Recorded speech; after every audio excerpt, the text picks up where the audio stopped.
గడిచిన 4-5 రోజులుగా YCP party రాష్ట్ర ప్రభుత్వం విజయవంతంగా కోట్లాది మంది మహిళలకి లబ్ధి చేకూరుస్తూ సక్సెస్ఫుల్గా అమలు చేస్తూ ఉన్న స్త్రీ శక్తి పథకాన్ని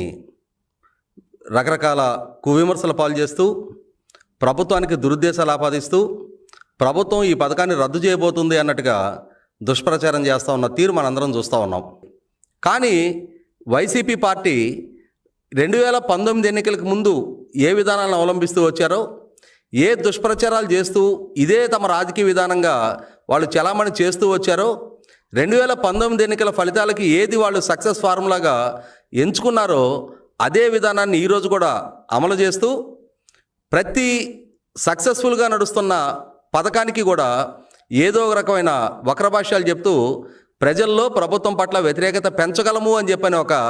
దురుద్దేశంతో వాళ్ళు ప్రచారం చేస్తూ ఉన్నారు. ప్రొవైడ్ చేయడం జరిగింది. ఇంతటి జవసత్వాలు, ఇంతటి రెవెన్యూ, ఇంతటి ఆర్టీసీకి ఒక రకమైన వన్య ఆంధ్రప్రదేశ్ రాష్ట్ర ప్రభుత్వం ద్వారా అందించగలుగుతుంటే ఇటువంటి పథకాన్ని ఇన్ని కోట్ల మంది ప్రజలు సక్సెస్ఫుల్గా వినియోగించుకుంటున్న పథకాన్ని